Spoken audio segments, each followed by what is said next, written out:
Avant de commencer, n'oublie pas d'appuyer sur le bouton « J'aime ». Notre objectif est d'atteindre 100 mentions « J'aime » sur cette vidéo et avec ton soutien, on peut y arriver. Alors, plongeons directement dans toute l'histoire de la Russie médiévale. Tribus slaves dans les forêts et rivières du Nord, imagine ceci, un monde de forêts sans fin, de brumes montant des rivières profondes et de cabanes en bois, cachées entre de grands pins. L'air est humide, saturé de l'odeur de la terre mouillée et de la fumée des feux de camp. C'était la patrie des Slaves du Nord. Il y a plus de 1000 ans, un lieu où la vie n'était pas façonnée par des cités de pierre ou des empires, mais par les rivières, les forêts et la survie. Les Slaves ne sont pas nés dans des palais ou des forums de marbre. Ils ont grandi en petites communautés éparpillées dans les marais, les prairies et les bois. Imagine-toi en train de ramer sur une rivière sinueuse, les rives couvertes de roseaux, et d'apercevoir des groupes de maisons en bois entourés de champs de seigle et de millet. Ces rivières n'étaient pas qu'un décor, elles étaient vitales. Elles apportaient nourriture, eau, routes commerciales, mais aussi des frontières où les tribus s'affrontaient parfois. La vie était rude mais intimement liée à la nature. Les forêts donnaient le bois pour les maisons, les bateaux et les défenses, mais elles abritaient aussi des dangers loups, ours et voisins hostiles. Chaque arbre, chaque ruisseau avait un sens. La religion slave vivait dans ces bois. On disait que des esprits habitaient les arbres, les pierres et les rivières. On leur offrait du pain ou de la bière pour les apaiser, murmurant des prières avant d'aller chasser ou pêcher. Ce n'était pas encore une religion organisée avec des temples, mais un monde spirituel tissé dans le quotidien. Les tribus n'étaient pas coupées du monde. Des rivières comme le Dniepr, le Volkhov et la Vistule étaient leurs autoroutes, transportant non seulement du poisson et des fourrures, mais aussi de nouvelles idées, de nouvelles langues et parfois de nouvelles menaces. Les longs bateaux vikings glissaient sur ces eaux d'abord comme pillards, puis comme marchands, et même comme familles par mariage. Ces mêmes rivières allaient un jour apporter le christianisme et des rois, bouleversant tout. Mais à cette époque, les Slaves priaient encore leurs anciens dieux et les esprits de la forêt. La vie tournait autour de la famille et de la communauté. Imagine une petite fête de village, du pain, de l'hydromel, de la viande rôtie sur les tables, des chants et des histoires jusqu'à la nuit. Les anciens racontaient les exploits des ancêtres, et l'honneur signifiait loyauté au clan. Faire du mal à un villageois, c'était affronter toute la communauté. Les disputes n'étaient pas réglées par des lois écrites, mais par des conseils d'anciens qui jugeaient selon la coutume. Pourtant, le changement approchait. En s'étendant vers le sud et l'est, les tribus rencontrèrent les Byzantins, les nomades des steppes, puis les Mongols. Ces rencontres allaient les entraîner dans l'histoire plus vaste. Mais à cette époque forestière, survivre suffisait. De ces débuts naquirent des nations. Les ancêtres des Russes, des Polonais, des Tchèques et d'autres venaient de ces tribus du Nord. Les rivières qui portaient jadis fourrure et miel allaient plus tard porter armées et missionnaires. Les forêts qui résonnaient de prières aux esprits abriteraient bientôt églises et forteresses. Mais la mémoire de ces racines resta vivante, marquant leur culture pour des siècles. Souviens-toi quand nous parlerons plus tard des invasions mongoles. La résistance des slaves venait de là, de cette vie dure et proche de la nature. Ils avaient appris à endurer, à s'adapter, à rester soudés. Et le jour venu, cet esprit de survie serait mis à l'épreuve comme jamais. Ainsi, l'histoire des tribus slaves dans leurs forêts du Nord n'est pas seulement celle de cabanes et de rivières.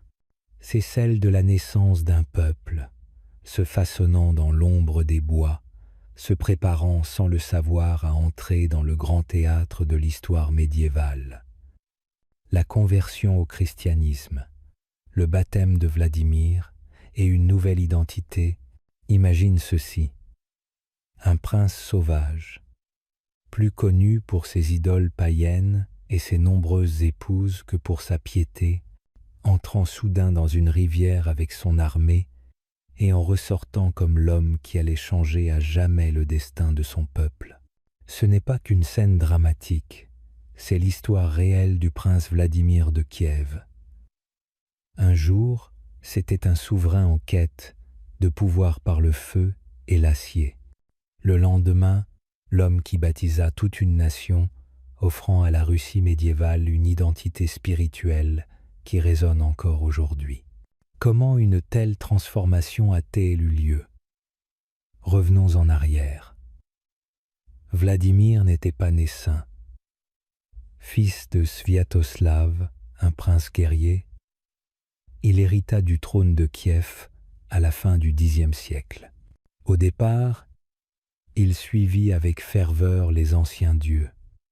Des temples païens furent bâtis, des sacrifices accomplis, et sa réputation de débauche et de cruauté fit scandale. On chuchotait sur ses excès, mais derrière ce chaos, une question le hantait. Qu'est-ce qui pouvait donner unité, force et ordre durable à son royaume? Les idoles païennes n'avaient pas la réponse. C'est alors que, selon la légende, des envoyés de différentes religions vinrent proposer leur foi. L'islam, le judaïsme, le christianisme occidental et oriental présentèrent chacun leur vision. Mais c'est la tradition byzantine, avec sa splendeur, qui séduisit Vladimir. Ses envoyés, revenus de la basilique Sainte-Sophie de Constantinople, déclarèrent « Nous ne savions plus si nous étions au ciel ou sur la terre. » Ces mots frappèrent Vladimir comme la foudre. Il voulait cette beauté, cette puissance divine pour son peuple, et il y avait aussi la politique. S'allier à Byzance signifiait bien plus qu'adopter ses rituels. C'était s'attacher à l'empire le plus puissant de l'époque. En l'an 988, Vladimir franchit le pas littéralement. À Chersonèse, en Crimée byzantine, il reçut le baptême. Le prince qui s'inclinait devant les idoles s'agenouilla désormais devant le Christ. Puis vint le moment décisif, le baptême collectif de Kiev. Imagine le Dniepr rempli d'hommes, de femmes et d'enfants, entrant dans l'eau sur l'ordre de leur prince. Ce n'était pas qu'un rituel, mais une renaissance commune. À partir de ce jour, ils n'étaient plus des païens en marge de l'Europe. Ils faisaient partie du monde chrétien.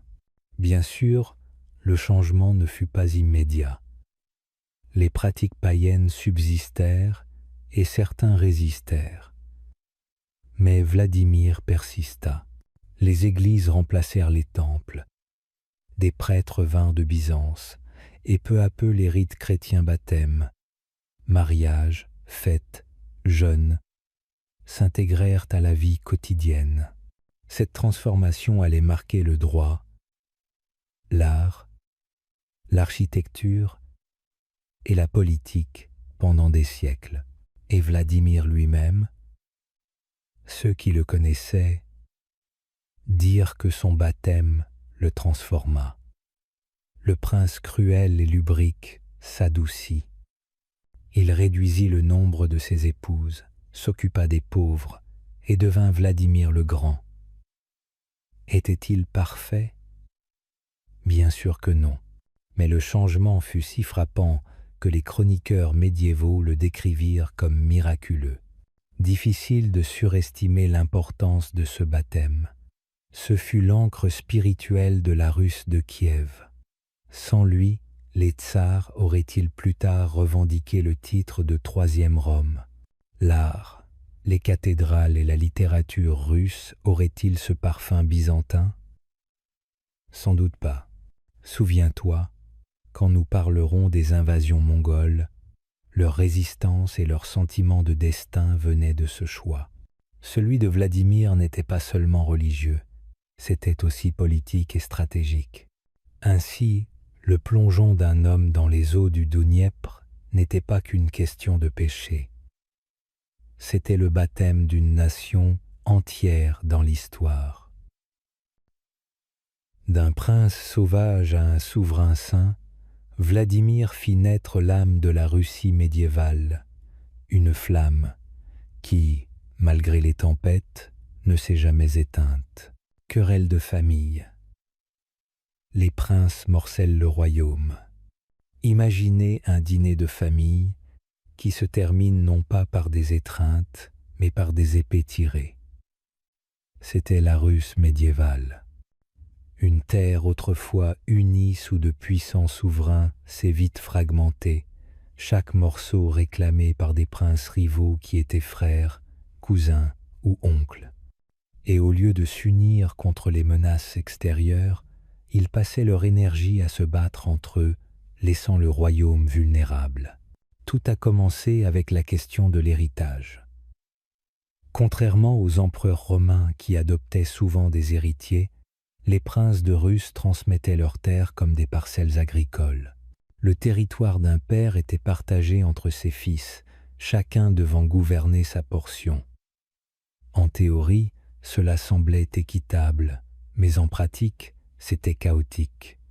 Imaginez un gâteau partagé entre des frères et sœurs, chaque part rétrécissant à chaque génération.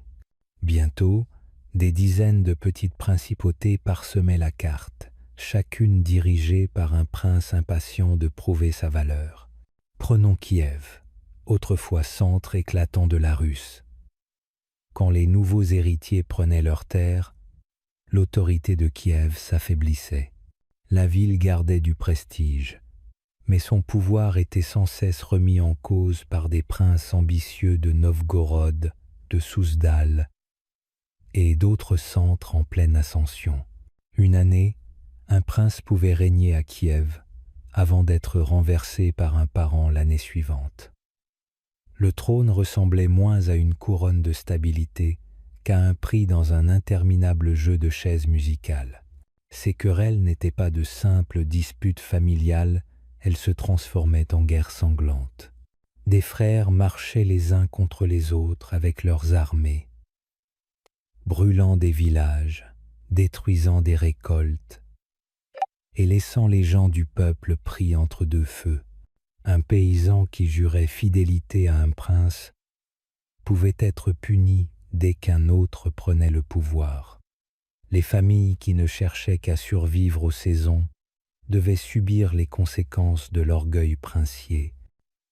Et pourtant, au milieu de ce chaos, quelque chose d'inattendu s'est produit.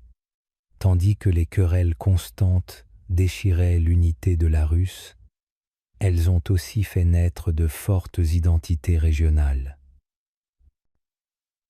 Novgorod est devenue une puissante république avec son Veche, ou assemblée populaire, qui façonnait la politique. Vladimir Souzdal est devenu un centre culturel et politique au nord-est. Ces régions ont développé leurs propres particularités, posant les bases de futures nations. Ainsi, si la fragmentation fut une catastrophe d'un côté, elle fut aussi un moteur de diversité. Mais le prix était lourd. Quand des envahisseurs étrangers apparaissaient comme les nomades polovtsi venus de la steppe, les princes étaient trop occupés à se battre entre eux pour s'unir. Il y eut des tentatives. de grandes réunions où les dirigeants prêtaient serment de fraternité et promettaient de coopérer. Mais aussitôt la réunion terminée, la jalousie ou l'ambition rallumaient une nouvelle guerre. Le cycle ne s'arrêtait jamais. Cette fracture de la Russe a eu des échos plus tard. Rappelez-vous quand nous parlerons des invasions mongoles. Si les Mongols ont balayé la région si facilement, ce n'était pas seulement parce qu'ils étaient de redoutables guerriers. C'est aussi parce que les princes de Russe n'avaient jamais su rester unis. Leur querelle familiale avait vidé le royaume de sa force, le laissant divisé et faible. Pourtant, tout n'était pas sombre. Dans les temps plus calmes, les cours princières sont devenues des centres culturels. Des chroniques ont été rédigées, des églises construites. L'art a prospéré. La rivalité entre régions déclenchait parfois une compétition dans la beauté et la piété, autant que dans la guerre. Mais une question planait toujours. Que se passerait-il lorsqu'un ennemi vraiment puissant apparaîtrait? Ces fragments divisés sauraient-ils tenir? Ou les vieilles querelles familiales les condamneraient-elles tous? Au final, l'histoire de la Russe à cette époque est un avertissement. Une famille unie peut bâtir un royaume. Une famille divisée peut le détruire. Et les forêts et rivières qui avaient autrefois nourri les tribus slaves résonnaient désormais du fracas de la parenté qui s'entre-déchirait, triste rappel que les liens du sang ne suffisent pas toujours à garder une terre entière. Ivan Ier Kalita. Des affaires habiles avec la Horde d'or. Imagine un prince entrant dans le camp du Khan, non pas à la tête d'une armée, mais avec des présents, de l'or et un esprit affûté, tandis que d'autres souverains combattaient, se révoltaient ou étaient écrasés par la puissance mongole. Ivan de Moscou, plus tard surnommé Kalita, la bourse, choisit une autre voie. Il ne gagna pas par l'épée. Il gagna avec la bourse, la négociation et la patience. Et, d'une manière ou d'une autre, cette approche calme et calculée posa les fondations de l'ascension de Moscou comme cœur de la Russie. Ivan devint grand prince de Moscou au début du XIVe siècle, alors que le joug mongol pesait encore lourdement sur la Russe. Les princes devaient se rendre à la Horde pour recevoir leur autorité, s'agenouillant devant le Khan pour obtenir une patente de pouvoir. Pour la plupart, c'était humiliant. Ivan, lui, y vit une chance. S'il devenait le collecteur d'impôts le plus fiable du Khan, il pourrait amasser une richesse et une influence que nul rival n'égalerait. C'est exactement ce qu'il fit.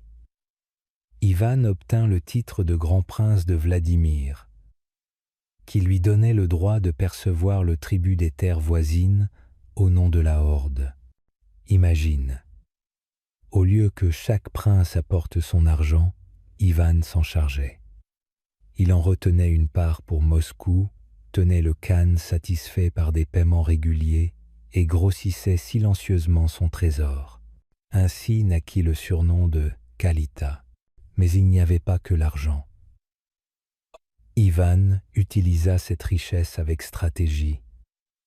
Il acheta des terres dès qu'il le pouvait, villages, domaines, villes, étendant l'emprise de Moscou morceau par morceau.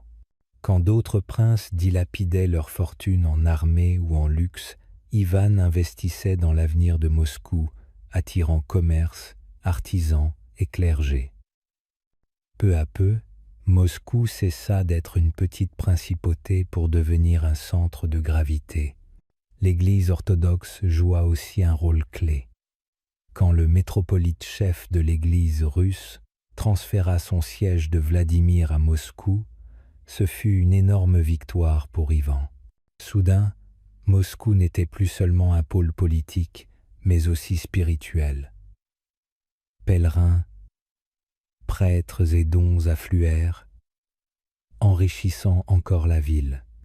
Ivan soutint généreusement l'Église, sachant que l'autorité spirituelle et le pouvoir princier avancent souvent de concert. Évidemment, tout le monde n'admirait pas ses méthodes. Pour certains, Ivan était un collaborateur, trop proche de la horde, trop prompt à plier le genou.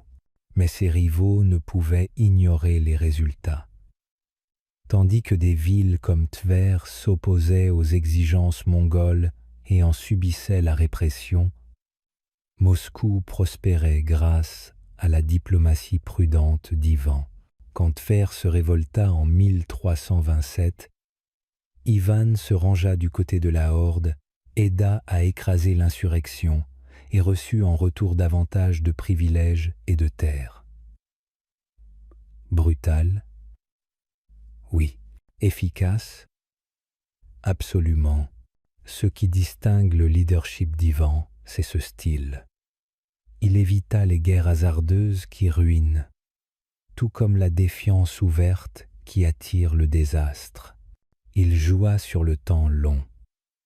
Survivre sous la domination mongole signifiait plier sans rompre.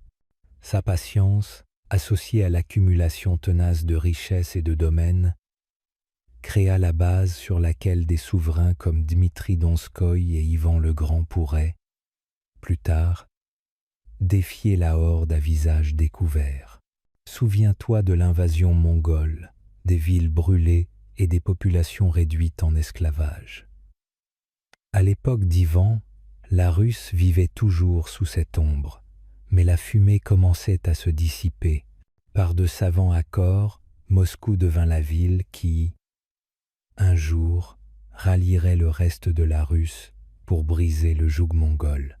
Ce résultat était encore lointain, mais les graines furent semées par les calculs discrets d'Ivan.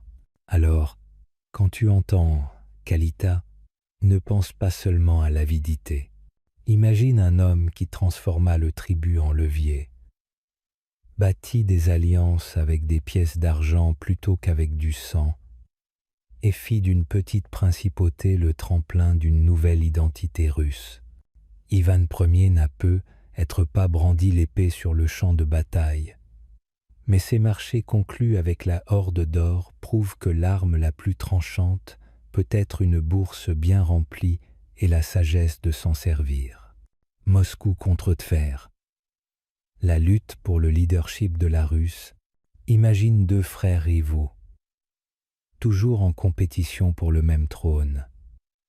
C'est exactement ce qu'étaient Moscou et Tver au XIVe siècle. Deux principautés ambitieuses, sous l'ombre persistante des Mongols, cherchant à unir la Russe sous leur bannière. Tver avait de l'avance. Fondée avant Moscou, riche et soutenue par de puissants boyards, elle semblait destinée à diriger la Russe. Mais Moscou avait ses atouts. Une position géographique protégée, des forêts et la Volga, une base sûre pour grandir. Le vrai tournant vint avec Ivan, Kalita. Plutôt que de résister aux Mongols, il coopéra. Le Khan lui confia la collecte du tribut, transformant Moscou en percepteur officiel. Plus que de l'argent, c'était du pouvoir. Moscou s'enrichit et devint plus influente que Tver. Pendant ce temps, Tver tenta de se rebeller en 1327. La révolte échoua, la ville fut sévèrement punie et perdit du terrain. Moscou, elle, consolidait sa force, nouait des alliances et gagna le soutien de l'Église orthodoxe, installant son siège dans la ville. Le pouvoir spirituel et politique se rejoignaient. Moscou devenait le cœur de la Russe. La rivalité continua tout au long du siècle. Batailles, intrigues, changements d'allégeance auprès des camps. Mais Moscou jouait la prudence et la patience, tandis que Tver perdait du terrain. La victoire de Dmitri Donskoï à Koulikovo en 1380 porta le prestige de Moscou au sommet, même si la horde se vengea plus tard.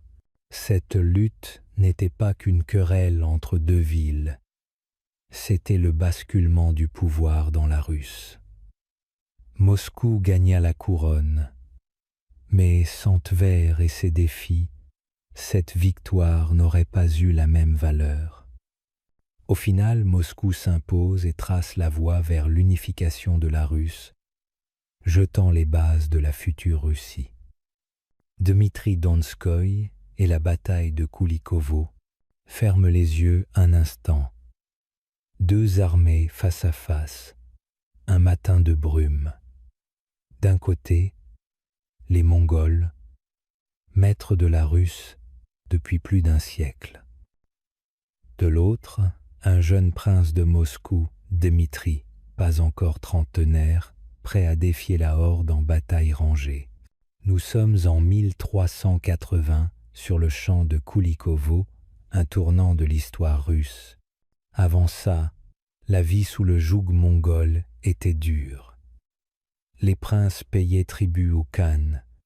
Leurs armées et églises ne pouvaient exister sans l'aval des envahisseurs. Mais Dmitri voyait les choses autrement. Monté sur le trône en 1359 à seulement 9 ans, il renforça Moscou par alliance, mariage et décisions audacieuses.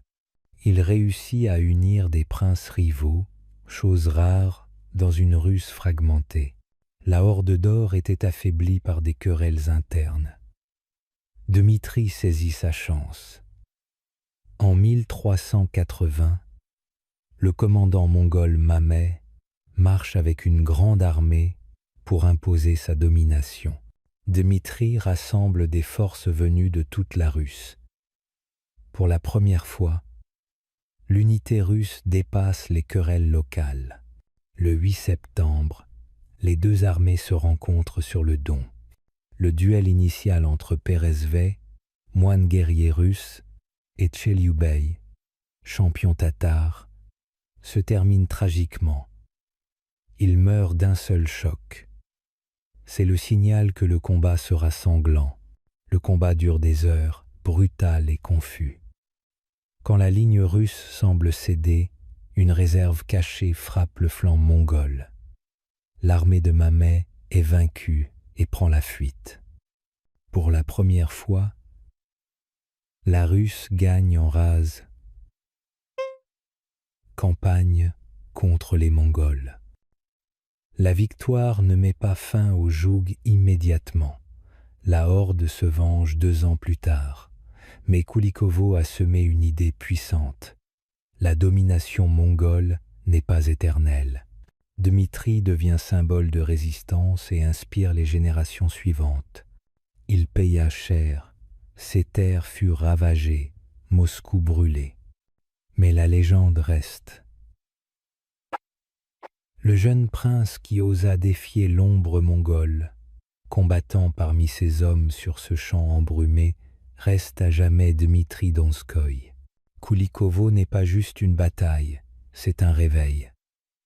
La Russe comprend qu'elle peut se tenir debout ensemble. Et au centre de ce premier souffle d'indépendance se tient Dmitri, le premier à oser frapper en retour. D'une principauté médiévale à un empire russe naissant, la Russe, après les invasions mongoles, un patchwork de petites principautés, chacune dirigée par un prince différent, jaloux et obsédé par sa survie. Novgorod, Tver, Ryazan, Moscou, toutes vivent sous l'ombre du tribut et de la menace mongole. Pendant 2 siècles, la Russe n'est pas un pays mais un ensemble fragmenté, uni seulement par la foi orthodoxe. Puis, petit à petit, les morceaux commencent à se rassembler, et tout commence avec Moscou. Fondée au XII siècle comme simple bourg sur la Moskova, elle attire chance et commerce. Ses princes habiles utilisent mariage, loyauté envers la horde et collecte de tribus pour étendre leur influence. L'Église se rapproche, donnant à la ville une aura sacrée que les autres principautés ne peuvent égaler. La victoire de Dmitri Donskoï à Koulikovo en 1380 donne à Moscou un prestige immense. Elle devient la protectrice du peuple et montre que la horde n'est pas invincible. Ce prestige attire alliés et vassaux lassés de plier l'échine. Le vrai tournant arrive avec Ivan le III, dit Ivan le Grand. En 1462, il monte sur le trône. Habile stratège, il agrandit Moscou par mariage, achat et guerre. En 1480, lors de la confrontation sur la rivière Ougra, il fait face à l'armée mongole, sans combattre. Les Mongols se retirent. Symboliquement, c'est la fin de 2 siècles de joug mongol. Ivan continue son expansion. Il annexe Novgorod en 1478, mettant fin à son indépendance et intégrant ses terres et richesses à Moscou. Plus de cités semi-indépendantes, tout plie devant le grand prince. Il donne aussi à Moscou une nouvelle identité. Marié à Sophie Paléologue, nièce du dernier empereur byzantin, il adopte l'aigle bicéphale et transforme la ville en troisième Rome, héritière de Byzance et de Rome. Le Kremlin est reconstruit en pierre, cathédrales et tours voient le jour grâce à des architectes italiens. Moscou devient le siège d'une puissance religieuse et politique, rayonnant richesse, foi et autorité. Son règne n'est pas sans conflit. Guerre contre la Lituanie, Tver et les restes de la Horde. Mais chaque victoire renforce le prestige de Moscou. À sa mort en 1505, son territoire est triplé et Moscou, de principauté modeste, est désormais au centre d'un empire naissant. Le plus important, le changement dans l'esprit des habitants. On ne se voit plus comme simple citoyen de Novgorod ou Tver, mais comme sujet d'une seule Russe, unifié sous un souverain.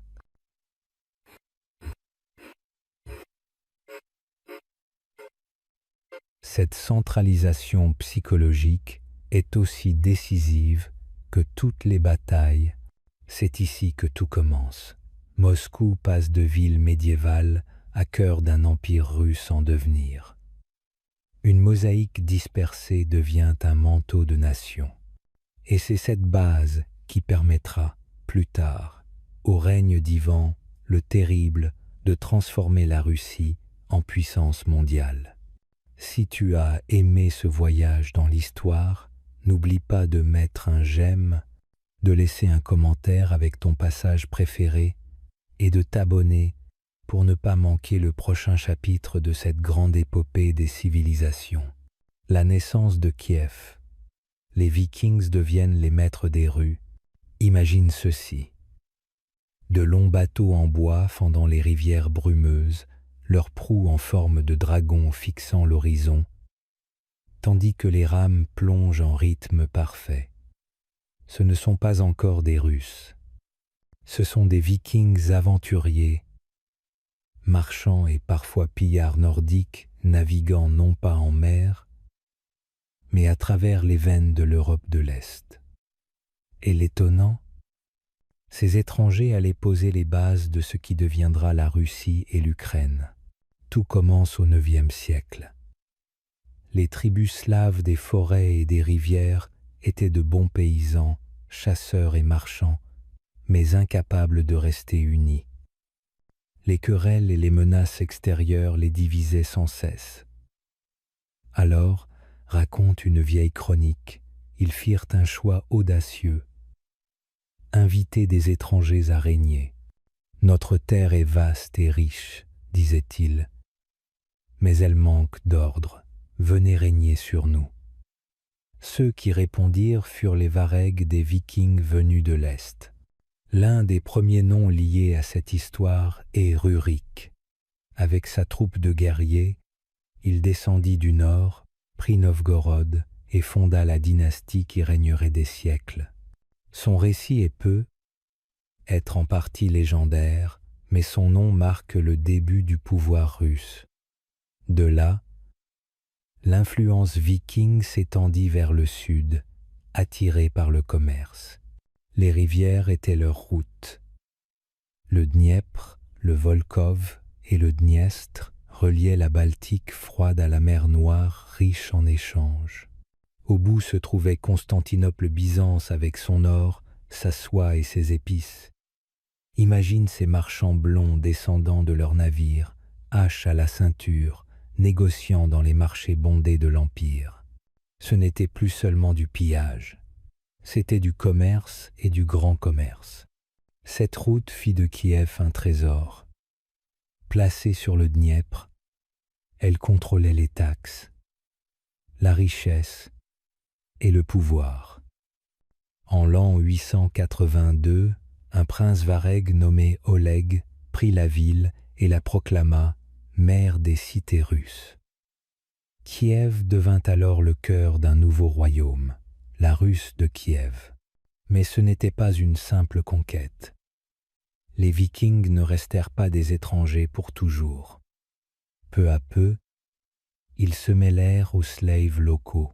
Leur langue se mélangea, leurs coutumes fusionnèrent, et leurs descendants cessèrent d'être des Vikings pour devenir autre chose. Les Russes. Cette identité, moitié aventurier scandinave, moitié paysan slave, devint la racine culturelle des futurs Russes, Ukrainiens et Biélorusses. Un rappel fascinant que les identités se forgent toujours dans les contacts et les conflits. Bien sûr, le pouvoir attirait les défis. Les tribus voisines résistaient, les Khazars répliquaient, et Constantinople restait à la fois partenaire commercial et forteresse rivale. Mais la base était posée. Une dynastie, une capitale et un peuple qui n'étaient plus de simples errants nordiques. Kiev n'était plus une ville, c'était une déclaration. Ces royaumes fluviaux étaient là pour durer, et ce n'était que le début. Plus tard, des princes comme Vladimir et Yaroslav feraient briller Kiev encore davantage, en faisant un centre de religion, de droit et de culture. Mais rien de tout cela n'aurait été possible sans ce premier pas audacieux, quand les navires vikings descendirent les rivières et que leurs chefs choisirent non seulement d'échanger, mais de régner. Étonnant, n'est-ce pas ? La naissance de ce qu'on appelle la Russie médiévale ne vient pas de rois slaves, mais d'aventuriers vikings loin de chez eux, gravant leur destin dans une terre appelée à dominer l'histoire. Et crois-moi, la suite est encore plus dramatique. L'essor de Kiev comme superpuissance médiévale. Imagine une ville si puissante que des marchands de Scandinavie, de Byzance et même de Perse se battaient pour y commercer. Une ville où des églises dorées dominaient des marchés bondés, où des princes régnaient comme des rois sur un territoire immense. C'était Kiev au Moyen-Âge, une cité que peu de gens savent avoir rivalisé un jour avec les plus grandes capitales d'Europe. Tout commence avec la géographie. Kiev était idéalement placé sur la grande route du Dniepr, la fameuse route des Varègues aux Grecs. Les marchands du Nord, souvent des Vikings, descendaient la rivière vers la mer Noire et Byzance. Kiev devint leur halte, leur forteresse, puis leur capitale. Mais il fallait aussi des chefs. Le prince varègue Oleg s'empara de Kiev vers l'an 900 et la proclama mère des cités russes. Sous son règne, puis ceux d'Igor et d'Olga, Kiev passa de simple relais commercial à centre politique et militaire. Les princes taxaient le commerce, contrôlaient les routes et formaient des alliances, posant les bases du premier grand État slave. Olga mérite une mention. Après l'assassinat de son mari Igor, elle régna comme régente. Rare pour une femme de l'époque, elle marqua les esprits par sa cruauté vengeresse envers les Drevliens, mais aussi par sa diplomatie à Constantinople, où elle se fit baptiser. Son geste annonçait la christianisation future par son petit-fils Vladimir. Sous Vladimir le Grand, Kiev devint le cœur d'un empire. Il étendit ses frontières, fortifia la ville et choisit le christianisme orthodoxe après avoir étudié plusieurs religions. Son choix lia Kiev à Byzance, emplissant la ville d'églises magnifiques, dont la célèbre église de la Dîme. Puis vint Yaroslav le Sage, qui porta Kiev à son apogée. Sous lui, la ville eut des écoles, des bibliothèques et la majestueuse cathédrale Sainte-Sophie, inspirée de Constantinople. Il fit rédiger un code de loi, la Pravda russe, et maria ses filles à des rois d'Europe, reliant Kiev à tout l'Occident. À cette époque, Kiev rivalisait avec Londres, Paris ou Constantinople. Mais aucune puissance ne dure éternellement. Après la mort d'Yaroslav, les rivalités entre ses fils et petits-fils affaiblirent l'État. L'unité se brisa, ouvrant la voie aux invasions, notamment celle des Mongols. Pourtant, imagine Kiev à son sommet. Coupole dorée scintillant au soleil, marché bruissant de langues étrangères, guerriers surveillant les routes, princes tissant des dynasties européennes. Voilà comment une halte fluviale devint une superpuissance médiévale. Yaroslav le Sage et l'âge d'or de la Russe de Kiev. Imagine un dirigeant si respecté qu'on l'appelait encore le Sage, près d'un millénaire plus tard. Pas parce qu'il gagna toutes ses batailles, ni parce qu'il eut la plus grande armée, mais parce qu'il sut transformer son royaume en un centre florissant de culture, de droit et de foi. Yaroslav n'était pas destiné à briller. Il était l'un des nombreux fils de Vladimir le Grand, celui qui avait christianisé la Russe. Quand Vladimir mourut en l'an 1015, le trône déclencha de violentes rivalités. Yaroslav, alors à Novgorod, se battit contre ses frères, surtout Sviatopolk, surnommé le Maudit, après avoir fait tuer Boris et Gleb.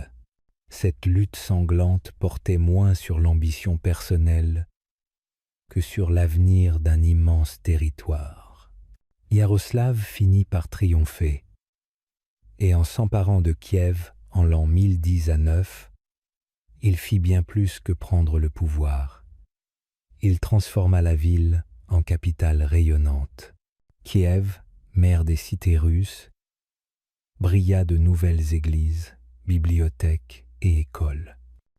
Il fit bâtir la cathédrale Sainte-Sophie, inspirée de Constantinople, avec ses coupoles dorées et ses mosaïques éblouissantes.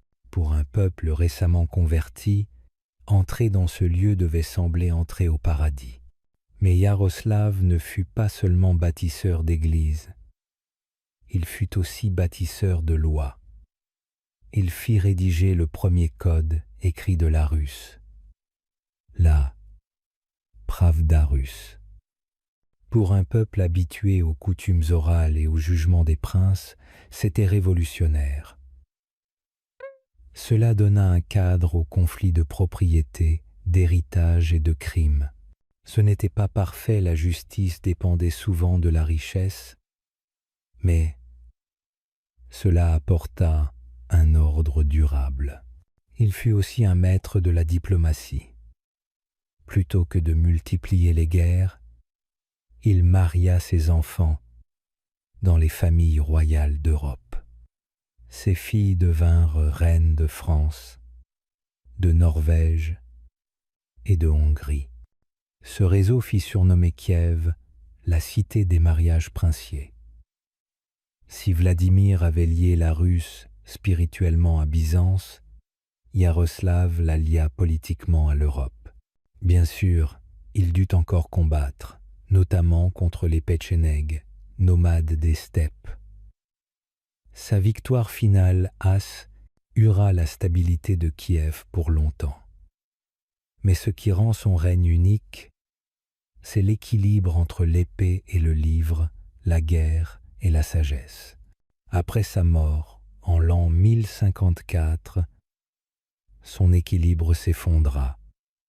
Ses fils se déchirèrent, comme lui avec ses frères. L'unité s'effrita, préparant la voie au désastre futur, dont l'invasion mongole. Mais pendant un temps, la Russe de Kiev sous Yaroslav fut l'une des grandes puissances d'Europe lettrée, légale et connectée à l'Est comme à l'Ouest. Son héritage n'était pas seulement des murs de pierre ou des alliances royales, mais l'idée que la sagesse pouvait être la plus grande arme d'un souverain. Et en cela, Yaroslav honora pleinement son nom, l'arrivée de la steppe, Petchénègues, Coumans et raids sans fin, imaginez vivre à Kiev il y a 1000 ans. Les marchés sont remplis de marchands, les églises s'élèvent toujours plus haut, et le commerce fluvial prospère. La vie semble paisible, presque sûre, mais soudain, à l'horizon, apparaît un nuage de poussière, des chevaux, des centaines, et avec eux, le bruit terrifiant de guerriers des steppes qui foncent à toute allure. Pour les habitants de la Russe de Kiev, ce cauchemar est devenu permanent les raids incessants des nomades venus des steppes. Les vastes prairies, de la mer Noire jusqu'au cœur de l'Asie centrale, abritaient des tribus qui vivaient et combattaient à cheval. C'étaient des peuples forgés par la steppe elle-même de grands espaces ouverts où vitesse et mobilité faisaient tout. Les premiers à défier véritablement la Russe furent les Petchénègues. Dès le Xe siècle, ces cavaliers féroces poussèrent vers l'ouest, affrontant Byzance et brisant les frontières de la Russe. Maîtres de la guerre éclair, ils apparaissaient de nulle part, brûlaient des villages, puis disparaissaient avant que les armées plus lentes de la Russe ne puissent réagir. Pendant des décennies, les Petchénègues furent une menace constante. Même de grands princes comme Vladimir le Grand durent les affronter. Vladimir les combattit à plusieurs reprises, essayant de maintenir les routes commerciales ouvertes et de protéger ses villes. Mais peu importait combien de fois la Russe les repoussait, les Petchénègues revenaient toujours. Comme la marée, ils reculaient un moment pour revenir plus forts. Et ce n'était pas seulement des raids, parfois, ils lançaient de véritables sièges. Au début du XIe siècle, ils encerclèrent Kiev elle-même, menaçant de l'effacer de la carte. Imaginez la terreur à l'intérieur de ces murs de bois, la peur que la ville, le cœur de la Russe, tombe face à des hommes paraissant imbattables à cheval. Finalement, les Petchénègues disparurent. Ils affrontèrent des rivaux, subirent des défaites et, vers la fin du XIe siècle, ils furent brisés en tant que puissance. Mais la paix ne vint pas. Dès qu'une vague de guerriers des steppes s'éteignait, une autre s'abattait. Les Coumans, appelés aussi Polovtsi dans les chroniques de la Russe, prirent leur place. Si les Petchénègues étaient craints, les Coumans l'étaient encore davantage. Archers rapides et habiles, ils pouvaient tirer une pluie de flèches en plein galop, se mouvant comme des ombres à travers les prairies. Les Coumans ne se contentaient pas de piller. Ils entraient aussi dans le jeu politique. Parfois, ils s'alliaient à des princes de Russes, offrant leurs guerriers contre paiement ou ennemis communs. D'autres fois, ils étaient l'ennemi, incendiant des villes et capturant des milliers de personnes. De fait, de nombreuses chroniques de la Russe regorgent de lamentations sur les raids, les enfants emmenés en esclavage, les récoltes détruites, le sentiment qu'aucune frontière n'était sûre. Pour le peuple, le mot « steppe » signifiait peur. Et pourtant, il y a un retournement. Les Koumans n'étaient pas seulement des destructeurs. Ils se sont aussi mêlés à la vie de la Russe, par le mariage et le commerce. Certains princes épousèrent des princesses koumanes pour sécuriser des alliances. Des marchandises et des chevaux traversaient les frontières. D'une étrange manière, l'ennemi pouvait aussi devenir partenaire. Mais la menace ne disparaissait jamais. Une saison tranquille pouvait soudain s'embraser par un raid éclair. Ce cycle attaque, alliance, trahison, nouvelle attaque a marqué la relation entre la Russe et les peuples des steppes pendant des siècles. Il épuisait les ressources, brisait la stabilité et maintenait les princes dans un état constant de vigilance. Mais il les endurcissait aussi, les forçant à s'adapter militairement et politiquement. Ainsi, lorsque plus tard une tempête encore plus grande, les Mongols, surgit d'Asie, la Russe connaissait déjà le rythme cruel de la guerre des steppes. Alors, quand vous pensez à la Russe de Kiev, à son apogée, n'imaginez pas seulement des coupoles dorées et des marchés animés. Imaginez des guetteurs scrutant l'horizon à la recherche de nuages de poussière, des mères serrant leurs enfants quand les cloches d'alarme sonnaient, et des princes chevauchant sans cesse pour défendre leurs frontières fragiles. La steppe ne leur laissait jamais de répit. Les Petchénègues, les Koumans, ils rappelaient que dans ce monde, le danger pouvait surgir à tout moment. Rapide comme le vent et impitoyable comme le feu, parce qu'au fond, l'histoire de la Russe ne concernait pas seulement la construction de villes et de la foi. Elle concernait aussi la survie face aux raids sans fin de la steppe, où la prochaine attaque semblait toujours prête à surgir derrière l'horizon. L'invasion mongole. Des villes réduites en cendres. Imaginez d'abord le son, le tonnerre des sabots résonnant sur l'immense steppe, un nuage sombre de poussière s'élevant à l'horizon, et avec lui une terreur que les habitants de la Russe n'avaient jamais connue. Les Mongols arrivèrent comme une tempête, rapides et impitoyables. Et lorsqu'ils partirent, des villes entières n'étaient plus que ruines calcinées, leurs habitants dispersés ou réduits en esclavage. Ce n'était pas simplement un raid ou une guerre. C'était une apocalypse qui a remodelé le destin de la Russie médiévale. Tout commença au début du XIIIe siècle, quand des éclaireurs rapportèrent la présence de cavaliers étranges avançant vers l'ouest. Les princes de Russe, d'abord, n'y prêtèrent pas attention. Leur monde était déjà rempli de rivalités et de batailles, une bande de pillards de plus ne paraissait pas inquiétante. Mais vint l'an 1240, quand les Mongols fondirent avec toute leur force sous Batu Khan, petit-fils du grand Genghis Khan.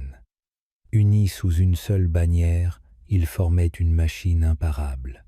Les princes de Russe tentèrent de résister, mais leur querelle constante les avait affaiblis.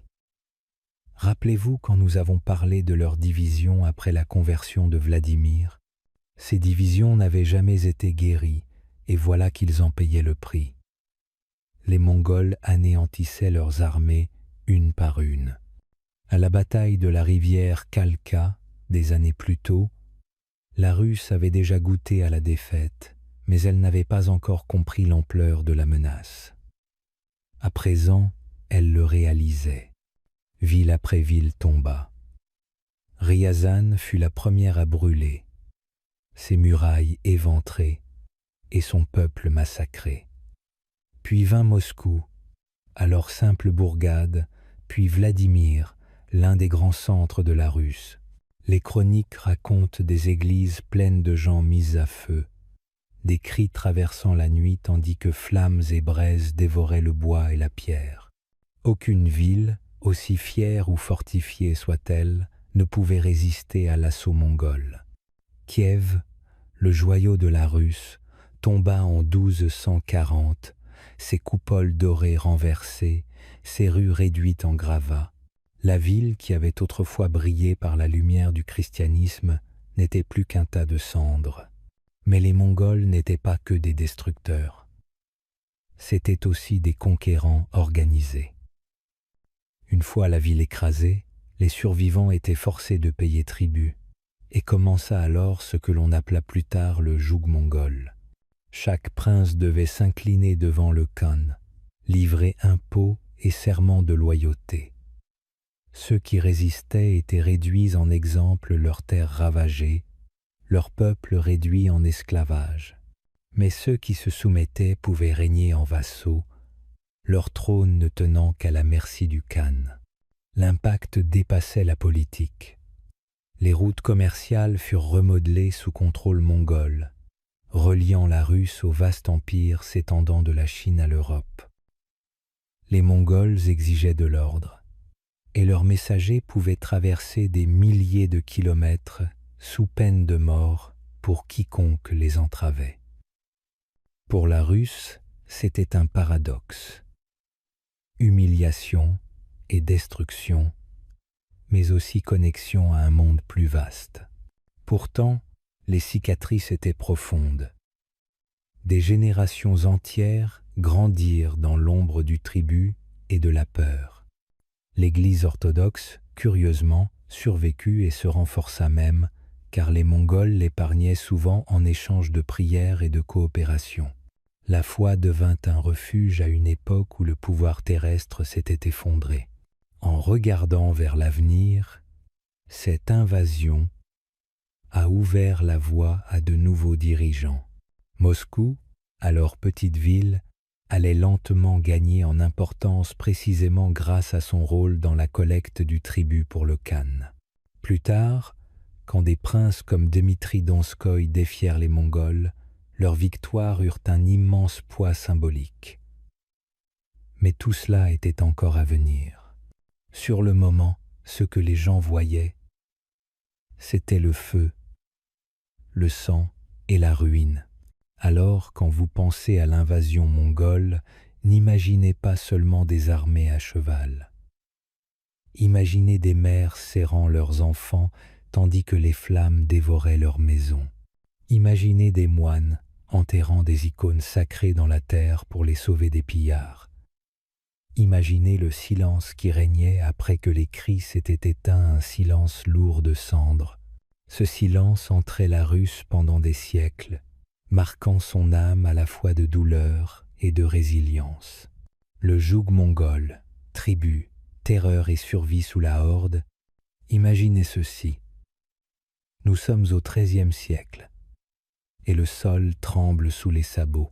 Des nuages de poussière s'élèvent sur la steppe tandis que des guerriers disciplinés, armés d'arcs composites, foncent vers les villes de la Russe. Pour Kiev, Novgorod et bien d'autres, ce n'était pas seulement une invasion, c'était l'arrivée d'une tempête sans précédent. Les Mongols, menés par les descendants de Genghis Khan, allaient laisser derrière eux le feu, les cendres et une ombre qui entrait la Russe pendant plus de 2 siècles. Le joug mongol. Les armées mongoles frappaient avec une vitesse terrifiante. En 1237, elles tombèrent sur Ryazan, qu'elles réduisirent en cendres. Une à une, les grandes villes s'effondrèrent.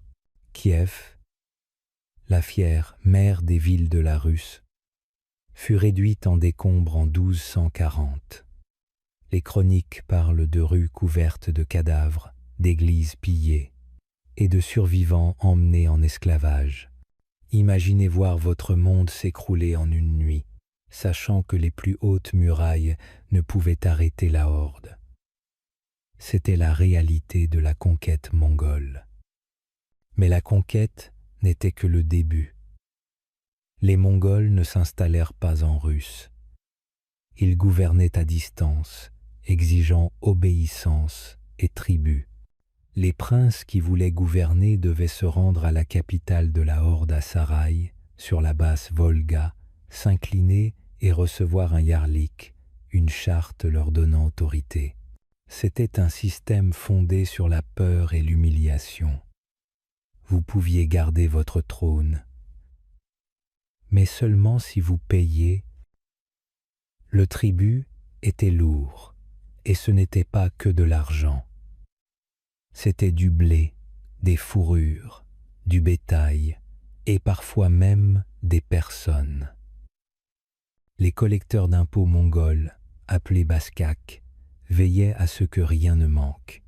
Pour les gens ordinaires, la vie signifiait une peur constante non seulement des taxes, mais aussi des raids. Des cavaliers pouvaient surgir sans prévenir, punissant toute rébellion par des massacres. Pas étonnant que les chroniques décrivent les Mongols comme le châtiment de Dieu. Et pourtant, la vie ne s'est pas arrêtée. Les villes ont été reconstruites, le commerce a lentement repris, et même sous l'ombre de la horde, la Russe s'est adaptée. Certains princes, comme Alexandre Nevski de Novgorod, comprirent qu'il valait mieux coopérer. Plutôt que de résister aux Mongols, ils payaient le tribut, gagnaient leur soutien et consolidaient ainsi sa propre position. Sa diplomatie prudente a permis à Novgorod de survivre alors que d'autres brûlaient. Les Mongols eux-mêmes n'étaient pas seulement des destructeurs, ils étaient aussi des organisateurs. Leur système de relais postal, leur recensement et leurs pratiques administratives ont laissé une empreinte sur la Russe. L'idée d'une autorité centralisée, de la taxation et du pouvoir autocratique s'est renforcée sous leur influence. Ironie du sort, le contrôle destiné à écraser la Russe a planté les graines qui allaient plus tard aider Moscou à s'élever. Mais le souvenir de la terreur persistait. Les villages redoutaient l'arrivée soudaine de cavaliers. Les parents murmuraient des avertissements à leurs enfants. Même les princes favorisés par la horde savaient que leur destin pouvait changer sur un seul mot du khan. C'était la survie, pas la liberté. Avec le temps, l'équilibre commença à basculer.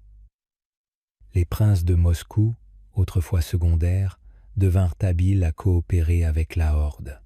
Ils collectaient le tribut pour son compte, devenant riches et puissants au passage. Cela leur permit un jour de défier la domination mongole, une histoire que nous retrouverons lors de la fameuse Grande Halte sur la rivière Ogra. Mais pendant plus de 200 ans, le joug mongol a défini la vie en russe. Une époque de feu et de peur, de charrettes de tribus grinçant sur des routes boueuses, de princes agenouillés à Saraï et de peuples apprenant à endurer. La survie sous la horde fut rude, mais elle enseigna la résilience, l'adaptation et la patience des leçons qui allaient façonner l'avenir de la Russie.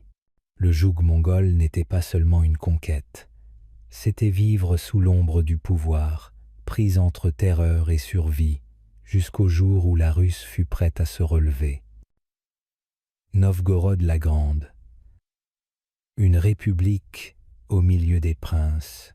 Imaginez ceci.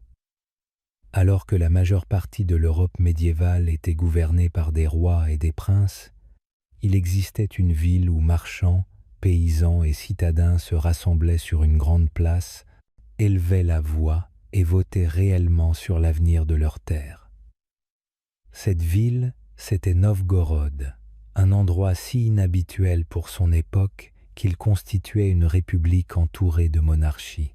Dans un monde de couronnes et de dynasties, Novgorod traçait sa propre voie. L'histoire de Novgorod commence bien avant qu'elle ne s'affranchisse du pouvoir princier. Elle était déjà un carrefour commercial vital, assise au croisement entre la Baltique et le monde byzantin. Fourrure, cire, miel et même esclaves. Descendaient les rivières vers le sud, tandis que soieries, vins et pièces d'argent remontaient vers le nord. Le Dniepr et la Volga reliaient Novgorod à presque tous les coins du monde connu. Au temps où Kiev prospérait sous Yaroslav le Sage, Novgorod s'était déjà forgé une réputation de marché riche et animé, où l'on entendait résonner plusieurs langues dans les rues. Mais Novgorod ne voulait pas rester une simple dépendance de la Rus de Kiev. Quand les querelles dynastiques éclatèrent après la mort de Yaroslav en l'an 1054, Novgorod saisit sa chance. Au lieu d'être dirigée d'une main de fer par un prince, la ville développa un système où le peuple, ou du moins les plus riches et influents, avait son mot à dire. On appelait cela le Veche, une assemblée qui sonnait la cloche de la ville pour convoquer les citoyens afin de débattre et décider. Imaginez ce son résonnant dans les rues de bois, annonçant que l'avenir de la ville allait être discuté. Le Veche ne décidait pas seulement des lois, il choisissait aussi son prince.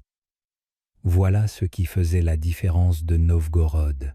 Contrairement aux autres villes, où le prince régnait par droit de naissance, à Novgorod il était traité comme un employé. S'il échouait à défendre les intérêts de la cité ou outrepassait son autorité, il pouvait être renvoyé. Ce n'était pas une démocratie au sens moderne, les simples paysans avaient peu de pouvoir direct, mais c'était une expérience remarquable de gouvernance collective au Moyen Âge.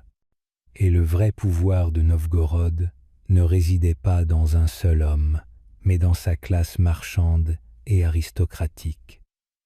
Le commerce était le cœur de la ville, et les riches boyards dominaient le Veche. Ils s'assuraient que les liens de Novgorod avec la Ligue hanséatique, ce puissant réseau commercial d'Europe du Nord, restent solides. La ville exportait ses précieuses fourrures, notamment de zibeline et d'écureuil, en échange de sel, de métaux et d'étoffes fines.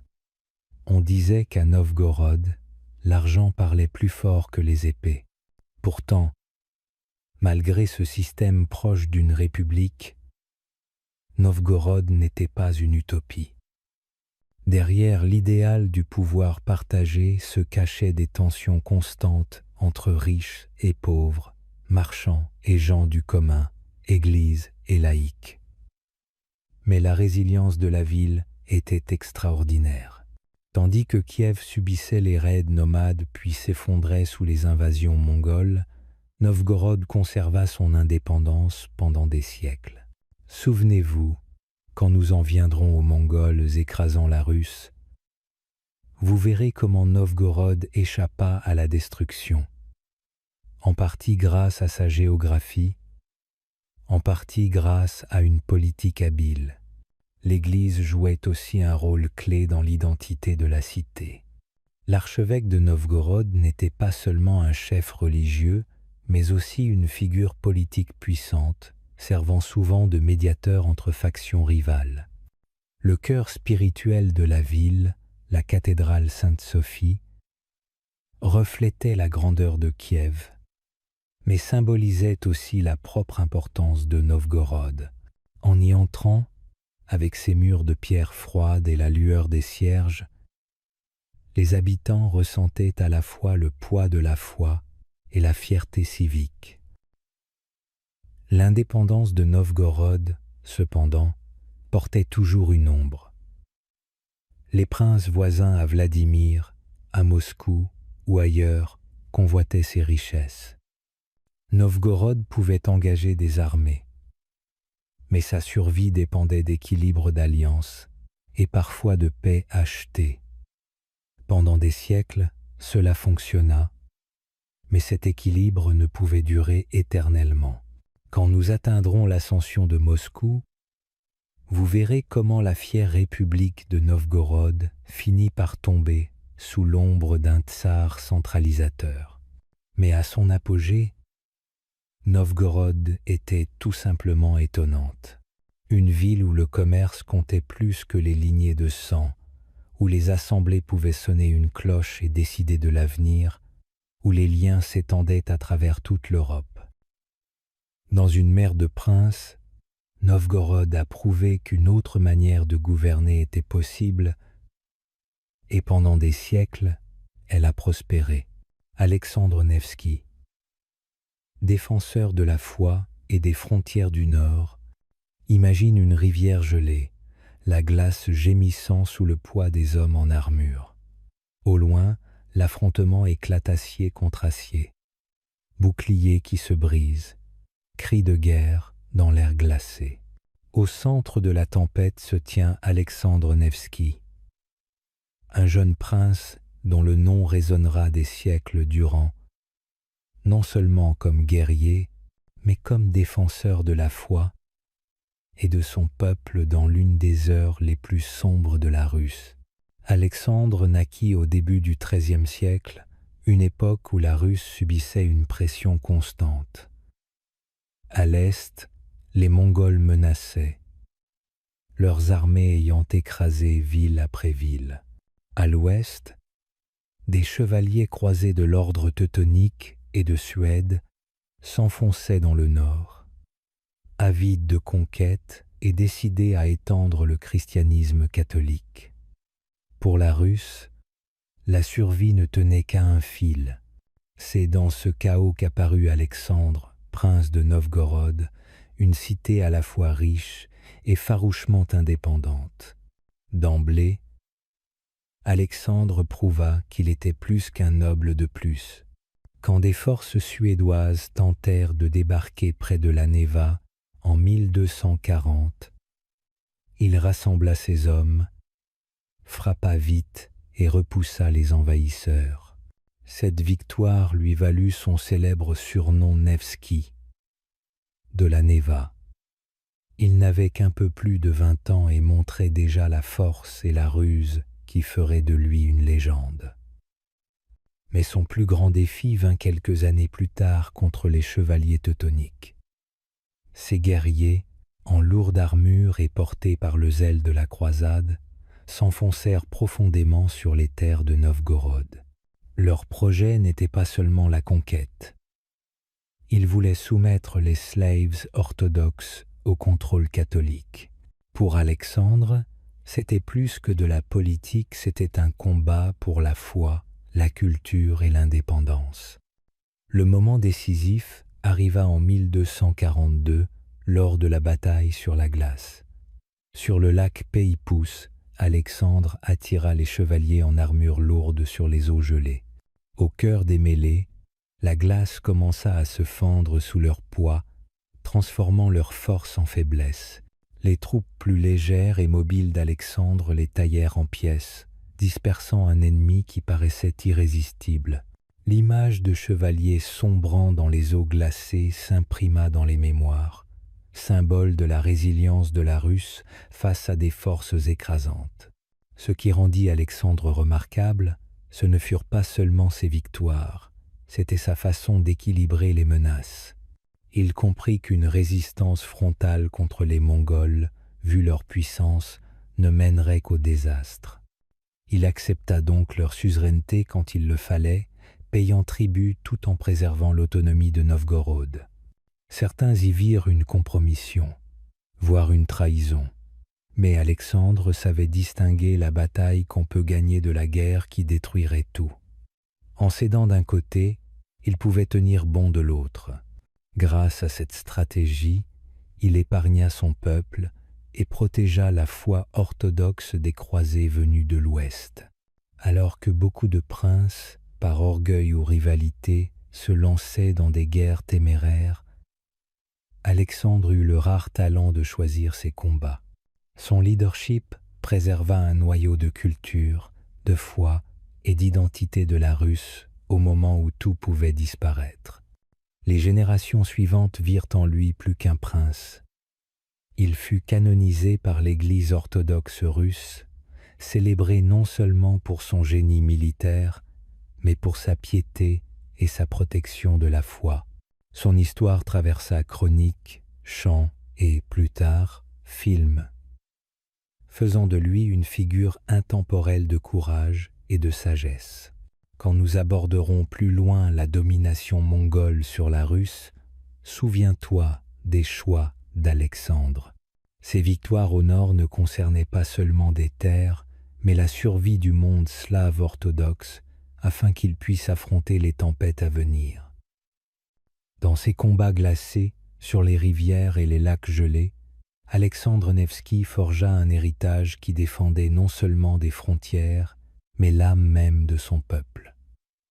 La chute de Kiev et l'essor de l'ambition de Moscou, Kiev fut jadis le cœur brillant de la Russe, ses coupoles dorées étincelant au soleil, ses marchés fourmillant de marchands venus des quatre coins du monde connu. Mais imagine parcourir ces mêmes rues au milieu du XIIIe siècle, la grandeur qui pâlit, les étals à moitié vides, des murmures de peur qui courent. Quelque chose se défaisait. La fière capitale, jadis, mère des cités de la Russe, glissait vers le déclin, et de ses cendres de nouvelles puissances s'éveillaient déjà. Les fissures dans la puissance de Kiev avaient commencé bien avant l'effondrement final. Après la mort d'Yaroslav, le sage, en l'an 1054, l'unité de la Russe de Kiev se fragmenta. Ses fils et petits-fils se disputèrent violemment la succession, et, au lieu d'un État fort, la Russe devint un patchwork de principautés rivales. Kiev gardait du prestige, mais ses princes étaient sans cesse défiés par des souverains ambitieux à Novgorod, à Vladimir et ailleurs. La guerre civile devint presque une habitude, affaiblissant le pays de l'intérieur. Puis vint le coup de massue les Mongols. Déferlant de l'Est comme une tempête, ils écrasèrent ville après ville. En 1240, Kiev affronta leur fureur. Les chroniques décrivent la ville en flammes, son peuple massacré ou emmené en captivité. L'ancienne capitale fut réduite en cendres fumantes, ombre d'elle-même. Elle ne s'en releva jamais vraiment. Kiev demeura importante sur le plan religieux, mais politiquement et économiquement, sa domination était finie. L'âge de Kiev s'achevait, mais le déclin d'un côté crée souvent des opportunités ailleurs. Au nord-est, de plus petites villes et principautés commencèrent à s'élever. Parmi elles, Moscou, lieu à peine remarqué au départ. À ses débuts, ce n'était qu'un modeste bourg sur la Moskova, entouré de forêts et loin de la steppe. Cette distance se révéla un atout. Tandis que Kiev restait exposé aux raids, l'emplacement de Moscou offrait protection et espace pour croître discrètement. Ce qui distingua vraiment Moscou, ce fut sa relation avec les suzerains mongols, la Horde d'or. Alors que beaucoup de princes de la Russe résistaient et le payaient cher, les dirigeants de Moscou jouèrent une carte plus habile. Ils coopérèrent, collectèrent le tribut pour les camps et, en échange, obtinrent privilèges et influences. Pas glorieux, mais efficaces. Moscou devint le partenaire de confiance des camps et, avec cela, la richesse et le pouvoir affluèrent. Parallèlement, les princes de Moscou comprirent l'importance de l'Église orthodoxe. À mesure que l'autorité politique de Kiev déclinait, l'Église cherchait un nouveau protecteur. Peu à peu, son centre de gravité glissa vers le nord, et Moscou devint non seulement un pôle politique, mais aussi spirituel. Cette alliance entre pouvoirs religieux et princiers donna à Moscou une légitimité unique, permettant à ses dirigeants de se dire les vrais héritiers de la tradition de la Russe. Au XIVe siècle, Moscou n'était plus un acteur mineur. Elle était ambitieuse, étendait ses terres, absorbait ses voisins et se posait en point de ralliement pour tous les peuples de la Russe encore sous joug mongol. La chute de Kiev avait libéré la Seine, et Moscou entrait sous les projecteurs. Des princes comme Ivan Ier et Dmitri Donskoï façonnèrent l'image de Moscou en défenseur de la Russe, germe d'un futur État qui se nommerait un jour la Russie. Ainsi, tandis que les ruines de Kiev rappelaient ce qui avait été perdu, dans les forêts du Nord, une nouvelle puissance grandissait en silence, appelée à façonner le destin de l'Europe orientale pour des siècles. L'histoire de la Russe basculait. L'âge de Kiev était terminé et l'âge de Moscou commençait. Le déclin du pouvoir mongol et l'indépendance grandissante de Moscou imaginent vivre sous une ombre énorme, celle des Mongols. Pendant plus de 200 ans, les princes de la Russe envoyèrent or, fourrure et soldats en tribu. Le joug semblait éternel, impossible à briser. Puis, au XIVe siècle, l'emprise mongole commence à se relâcher. Et dans les forêts et sur les rivières, une nouvelle force apparaît, Moscou. Au départ, c'était une petite ville parmi d'autres. Kiev avait la gloire, Novgorod le commerce, Tver des princes ambitieux. Mais Moscou avait quelque chose de spécial, des dirigeants patients et rusés, capables de plier quand il fallait et de frapper au bon moment. L'empire mongol lui-même s'affaiblit. La horde d'or est minée par des querelles internes, des prétendants rivaux et des ennemis aux frontières. Sa cavalerie n'est plus la machine de guerre terrifiante d'autrefois. Les princes de Moscou saisissent l'occasion. Ivan Kalita, la bourse, devient collecteur de tribus loyales. Avec l'argent, Moscou construit des murailles, des églises et tisse des alliances. L'Église orthodoxe déplace son siège à Moscou. La ville devient cœur spirituel et politique de la Russe.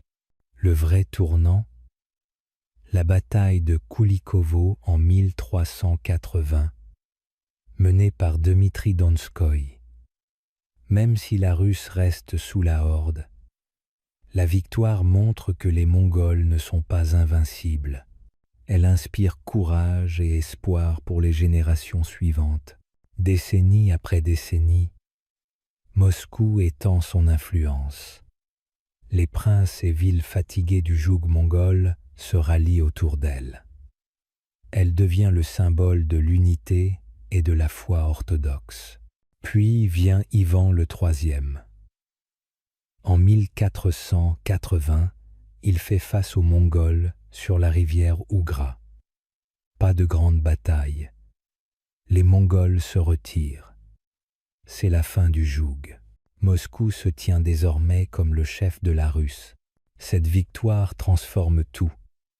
Moscou, autrefois petite ville, devient le cœur d'une nouvelle puissance, le berceau d'un empire naissant. L'ombre d'un empire s'éteint, l'aube d'un autre se lève. Les forêts autour de Moscou résonnent bientôt des pas d'un empire russe en devenir. Ivan III, le Grand. Imaginez la scène. Rivière Ougra, 1480. D'un côté, Ivan III et ses troupes de Moscou.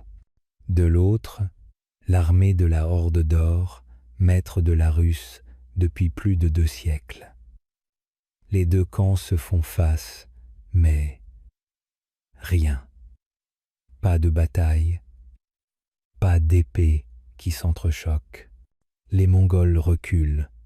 Silence. Avec ce geste, des siècles de domination prennent fin. Ivan devient le Grand. Mais comment en est-il arrivé là?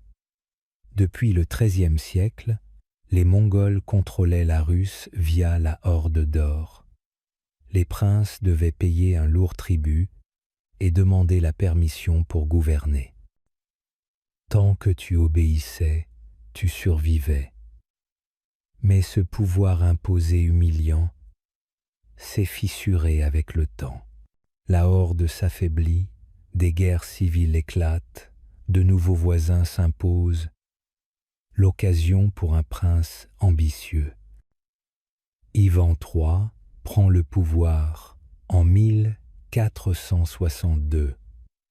Pas un guerrier impulsif, mais un stratège patient et calculateur. Il unit les principautés russes par la guerre, le mariage et la diplomatie. Son mariage avec Sophie Paléologue, nièce du dernier empereur byzantin, est un coup de génie. Moscou devient la troisième Rome, héritière de l'Empire chrétien d'Orient. Il annexe Novgorod en 1478, écrase ses élites, contrôle les routes commerciales, puis, à la fin des années 1470, il arrête de payer le tribut à la horde. Ahmed, le Khan, arrive avec ses troupes, mais le face-à-face de l'Ougra finit par un retrait mongol. Le joug des Tatars est levé. À Moscou, Ivan centralise le pouvoir. Les boyards perdent leur autonomie, l'État gagne en force. Il fait reconstruire le Kremlin, adopte l'aigle bicéphale et transforme la ville en capitale digne d'un empire. Ces guerres et répressions font peur, mais Moscou devient une puissance incontournable. Quand Ivan meurt en 1505, Moscou n'est plus une principauté parmi d'autres. C'est le cœur d'un État puissant, prêt à s'étendre. La victoire de l'Ougra n'est que le symbole. Ivan a uni la Russe, centralisé le pouvoir et posé les bases de la future Russie. La chute de Constantinople et Moscou comme la troisième Rome imagine l'année 1453. Constantinople, joyau de l'Empire byzantin, s'effondre sous les canons des Ottomans. Pour la Russe, ce n'est pas juste une nouvelle lointaine, c'est un choc immense. Constantinople était le cœur spirituel, là où tout semblait toucher le ciel. Sa chute ébranle l'identité même des Russes. Depuis le baptême de Vladimir, les princes de la Russe avaient toujours regardé vers Byzance. La foi orthodoxe, les icônes, les coupoles, tout venait de là. Les pèlerins revenaient avec des trésors et des histoires de Sainte Sophie et de la cour impériale. Byzance était le modèle. Et maintenant, elle tombe. Dans ce vide, Moscou commence à se voir autrement.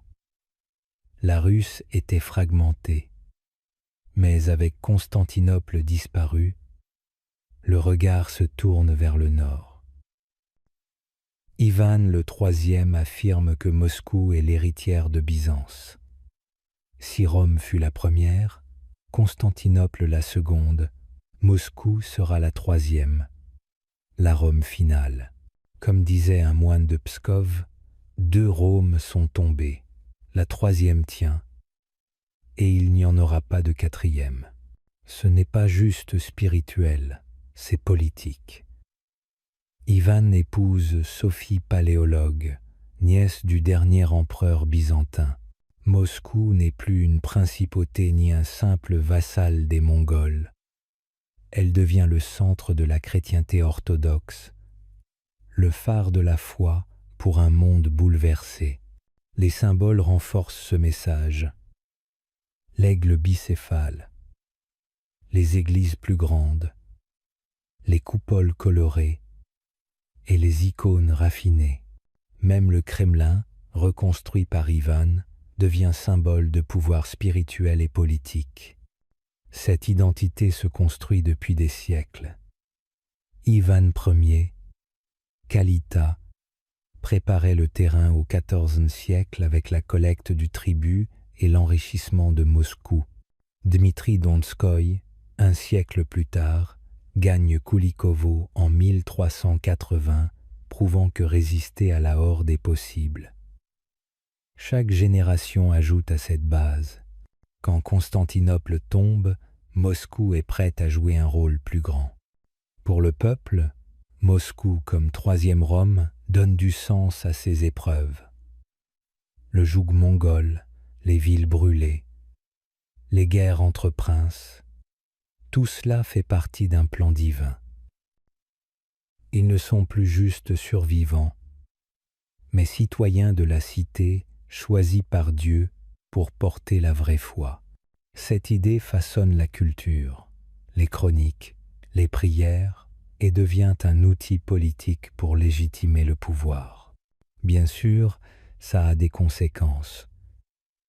Croire que Moscou est la troisième Rome signifie défendre l'orthodoxie, étendre son influence, faire la guerre aux voisins et renforcer l'autocratie.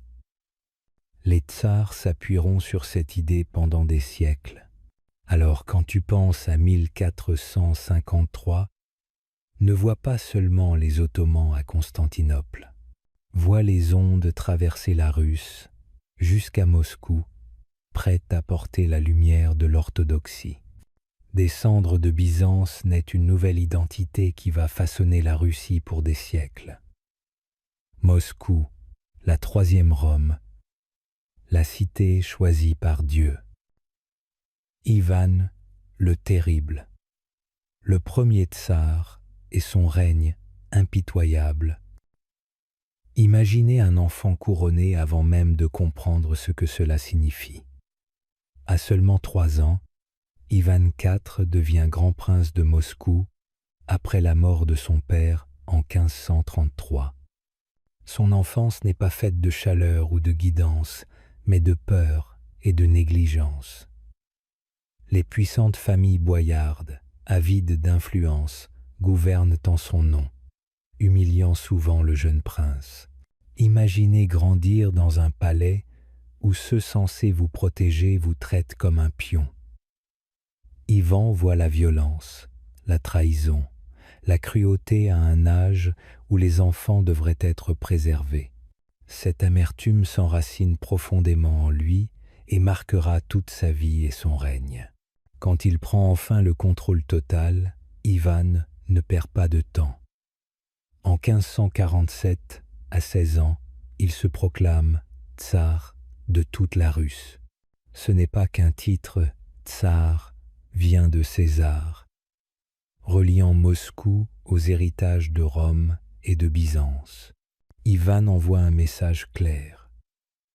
Il n'est pas juste un prince parmi d'autres. Il est un empereur choisi par Dieu pour régner sur un empire uni et sacré. Ce geste pose les bases de l'autocratie russe et du pouvoir absolu qui deviendra sa marque. Au début, son règne montre de grandes promesses.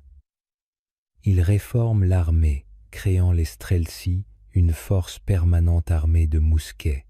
En 1550, il introduit un nouveau code de loi pour uniformiser la justice et crée le Zemski Sobor, assemblée réunissant nobles, clergés et citadins. Ces réformes centralisent le pouvoir et permettent à Ivan d'étendre son autorité plus loin que ses prédécesseurs. Ivan projette aussi la Russie vers l'extérieur, animé par l'ambition et la foi. Ses armées marchent vers l'est, défaisant les khanats tatars de Kazan en 1552 et d'Astrakhan en 1556. Ces victoires, célébrées comme des guerres saintes, élargissent considérablement le territoire russe. La Volga est sous contrôle de Moscou, offrant routes commerciales et nouvelles populations. Pendant un temps, Ivan semble entrer dans l'histoire aux côtés des plus grands souverains d'Europe. Mais le pouvoir mêlé à la paranoïa est dangereux. En 1560, sa femme bien-aimée, Anastasia Romanovna, meurt soudainement. Ivan est persuadé qu'elle a été empoisonnée par les boyards. Vrai ou non, cette perte le brise. Son deuil devient rage et sa méfiance obsession. Il voit des complots partout, même parmi ses proches. De cette paranoïa naît l'Oprichnina en 1565. Ivan divise le pays en deux. L'État ordinaire et l'Oprichnina, domaine sous sa domination personnelle. Les oprichniki, ces agents en noir, terrorise le peuple, confisque terres et exécute nobles. En 1570, Ivan déchaîne sa fureur sur Novgorod, massacrant des milliers d'habitants. La ville autrefois fière est réduite en ruines. La cruauté d'Ivan atteint même sa famille. En 1581, lors d'une dispute avec son fils et héritier, il le frappe avec un bâton. Le coup est fatal. L'image du tsar tenant son fils mourant dans ses bras devient l'une des scènes les plus tragiques de l'histoire russe, laissant la dynastie fragilisée. Pourtant, Ivan n'est pas qu'un tyran. Sous son règne, la Russie s'étend en Sibérie grâce aux expéditions de Cosaques, comme Ermak Timofeïevitch. Les imprimeries apparaissent, de nouvelles églises sont bâties, et la cathédrale Saint-Basile émerge sur la place rouge pour commémorer la conquête de Kazan. Ses coupoles colorées symbolisent son époque.